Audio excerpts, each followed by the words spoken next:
This is the first time we've attempted a dance festival of New Jersey-based companies. All of these folks coming together is what really made it happen. One of the greatest pleasures for me has been getting to know all of the wonderful artists who live and work in New Jersey. It's marvelous to see everybody come together for an event like this.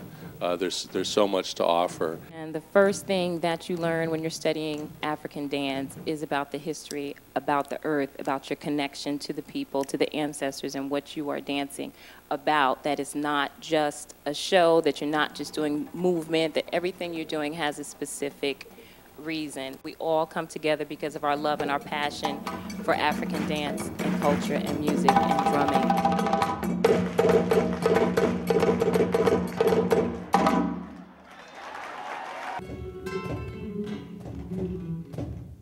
Alborada is so privileged to have amongst this dancer a beautiful dancer like Lisa, who portrays the sorrow, who portrays everything these gypsies went through, and yet at the end of her dance, she comes through it and becomes exuberant. And I'm really proud that actually everybody who has performed here this evening and performed last evening were all actually members of Dance New Jersey. And I think you definitely saw on stage today the excitement and energy and excellence of what's going on. I've always believed that dance has the ability not only to speak, but to really change lives. Growing up as a child of Holocaust survivors, it taught me about resilience, it taught me about a humanism, it taught me about an ability for the human spirit to rise above its condition. The piece Allegro Bouillon is really about the music, and the beauty of the music transcends time. There's a pure joy to the movement that will outlast time. My work has a lot of influence from my roots, which is the Chinese tradition. I grew up in Taiwan.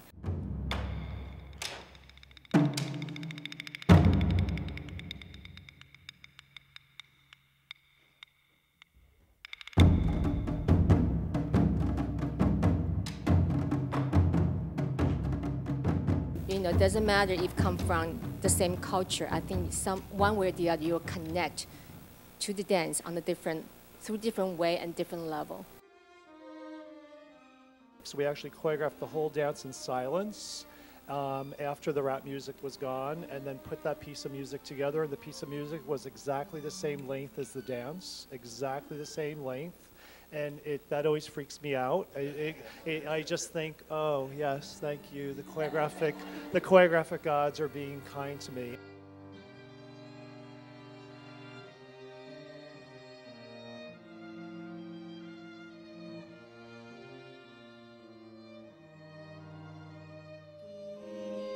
It's Krishna and Radha and Romeo and Juliet.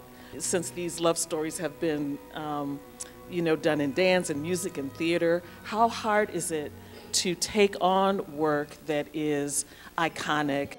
It's a very often repeated topic in our culture, and it's spoken in different ways, not just in Gita Govind, but in different languages, in different time. It's an often repeated topic, but there's a lot of freshness to it. My goal for Romeo is that it's true to the play in that you see him and you believe that he's a lover, not a fighter, and that he has to be her matinee idol, someone that she's in love with and really feels that for. So they have to then go from that point of this kind of love at first sight, giddy, happy, love, to an actual relationship that they'll kill themselves over in a very short period of time. So that's the process of what I'm trying to think about, and how do you go from that in a realistic way. I think of that person as someone with a long view, a teacher who suggested that that was going to get you nowhere and you better go with this instead and it'll get you where you want to go. So it's more like university teachers telling you better study, get where you want to go. So I distilled it and gave each one a particular movement and then made them more complex as it went along.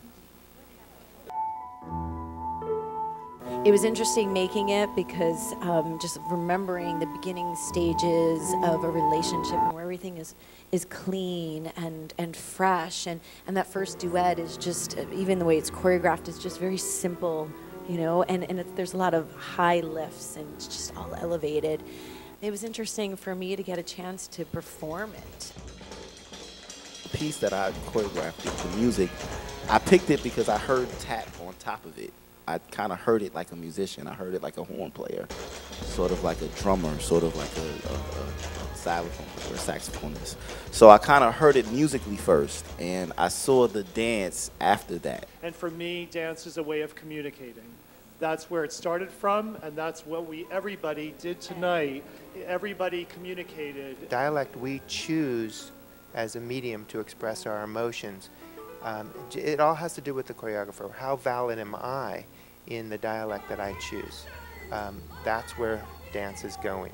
We deal with students all the time who study dance and say, I like jazz, I like tap, I like lyrical, I like this, and I look and they go, but it's dance. The beauty of this kind of festival, which I think is that dance is communication and dance is physical, and every different dance forms or styles even maybe accentuate certain aspects. We have 3 elements of dance: space, time, and energy. And that's what we do. That's our palette.